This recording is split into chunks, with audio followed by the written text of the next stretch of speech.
Hello, dear students. How are you doing? I hope you are doing well. This is Nikhil, your science teacher.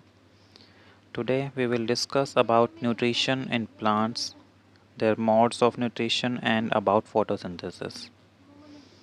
So, before starting, let us discuss what are nutrients. Nutrients क्या होते हैं? Nutrients are the substances which provide the basic requirement of energy, help in growth and repair of the body, and protect us from disease. क्या होते हैं nutrients? Nutrients ऐसे substances हैं जो हमें एनर्जी प्रोवाइड करते हैं, हमारी ग्रोथ में और बॉडी की रिपेयर में हेल्प करते हैं और हमें डिसीज़ से प्रोटेक्ट करते हैं। तो इसे हम क्या बोलते हैं? Nutrients. Now let us discuss about nutrition. Nutrition क्या होता है? न्यूट्रिशन एक प्रोसेस है, एक ऐसा प्रोसेस जिसमें हम फूड को टेक इन करते हैं, फूड को खाया जाता है और उसके बाद उसे यूटिलाइज़ किया जाता है। The process of taking in food and its utilisation by the body for various life processes, it is called nutrition. Second thing, the process of intake of nutrient from which an organism derive energy to do any work. एक ऐसा process जिसमें nutrients का intake किया जाता है, उन्हें ग्रहण किया जाता है, खाया जाता है, जिससे किसी ऑर्गेनिज्म को किसी भी कार्य को करने के लिए एनर्जी मिलती है, उसे क्या बोलते हैं? न्यूट्रिशन बोलते हैं। So what are the basic nutrients in the food? Food से हमें कौन कौन से न्यूट्रिएंट मिलते हैं? The nutrients that we get are carbohydrates, fats, proteins, vitamins, minerals, water and roughage. ये सभी न्यूट्रिएंट्स हमें मिलते हैं फूड से। There are two modes of nutrition. दो मोड्स हैं हमारे पास, autotrophic mode of nutrition and heterotrophic mode of nutrition. Let us discuss what about autotrophic mode of nutrition. You can see word auto means self. Autotrophic में auto का meaning क्या है? Self, अपने आप। And trophos means nourishment. ट्रोफो का मतलब है नरिशमेंट। सो ऑटोट्रॉफिक का मीनिंग क्या हो जाता है? सेल्फ नरिशमेंट या self nutrition. In this type of nutrition, एक ऑटोट्रॉफिक न्यूट्रिशन में क्या होता है? Organism synthesize their own food, अपना फूड खुद प्रिपेयर करते हैं, लाइक कार्बोहाइड्रेट्स, जैसे कि वो फूड में कार्बोहाइड्रेट्स बनाते हैं। किसकी हेल्प से? From water and carbon dioxide with the help of chlorophyll in presence of sunlight. Sunlight की प्रेजेंस में क्लोरोफिल की हेल्प से वाटर और कार्बन डाइऑक्साइड लेकर कार्बोहाइड्रेट प्रिपेयर करते हैं। This process is called photosynthesis. Such organism are called autotroph. जो photosynthesis का प्रोसेस को फॉलो करके अपना फूड प्रिपेयर करते हैं, जैसे कि प्लांट्स हैं, उन्हें क्या बोलते हैं? ऑटोट्रॉफ्स। इन्हें प्रोड्यूसर्स भी बोला जाता है। Example as we know, green plants. So photosynthesis के स्टेप्स क्या हैं? First step is absorption of sunlight. Sunlight को अब्जॉर्ब करना। सनलाइट को अब्जॉर्ब करने में कौन हेल्प करता है? क्लोरोफिल। एक पिगमेंट है क्लोरोफिल जो लीव्स में प्रेजेंट है, वो सनलाइट को अब्जॉर्ब करने में हेल्प करता है। Second step, conversion of light energy into chemical energy. जो सनलाइट फर्स्ट स्टेप में अब्जॉर्ब की है, उस सनलाइट की लाइट को केमिकल्स में चेंज करेंगे लीव्स में। Then third step is reduction of carbon dioxide by hydrogen to form carbohydrates. जो कार्बन डाइऑक्साइड एयर से ली है लीव्स में, उनको रिड्यूस करना, उनको चेंज करना केमिकल रिएक्शन करके कार्बोहाइड्रेट्स में। कार्बोहाइड्रेट की कौन सी फॉर्म बनाई जाएगी? Glucose. So what is photosynthesis? Photosynthesis क्या है? हमने जो डिस्कस किया अभी, सनलाइट की हेल्प से, क्लोरोफिल की हेल्प से सनलाइट को अब्जॉर्ब करना, कार्बन डाइऑक्साइड को लेना स्टोमेटा से, वाटर को लेना रूट्स की हेल्प से, रूट हेयर से, और फिर क्या प्रोड्यूस करना? ग्लूकोज प्रोड्यूस करना, फूड प्रोड्यूस करना, और साथ में ऑक्सीजन क्या होगी? एटमॉस्फेयर में रिलीज हो जाएगी। तो इस प्रोसेस को क्या बोलते हैं हम? फोटोसिंथेसिस।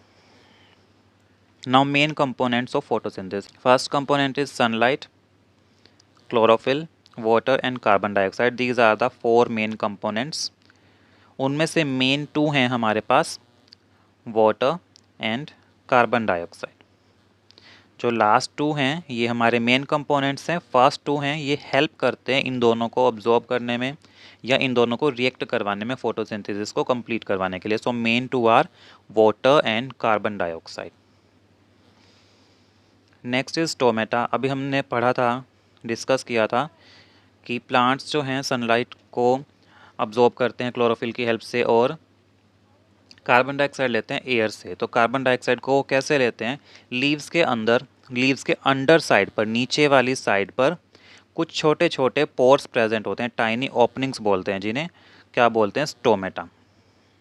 ये थाउजेंड्स भी हो सकते हैं या फिर वेरी भी कर सकते हैं, वेरिएशंस भी हो सकती हैं अकॉर्डिंग टू प्लांट स्पीसीज। अलग अलग प्लांट्स में उनकी काउंटिंग में डिफरेंट भी हो सकता है। तो इन पोर्स को क्या बोलते हैं? स्टोमेटा, जो प्लांट्स को कार्बन डाइऑक्साइड को ऑब्जॉर्ब करने में, टेक इन करने में हेल्प करते हैं।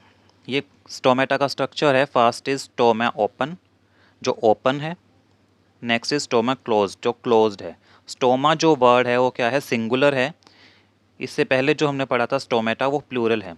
स्टोमा एक सेल के लिए है, एक ओपनिंग के लिए है, और स्टोमेटा बहुत सारे, जब स्टोमेटा एक लीफ पर प्रेजेंट होते हैं, थाउजेंड्स ऑफ स्टोमेटा।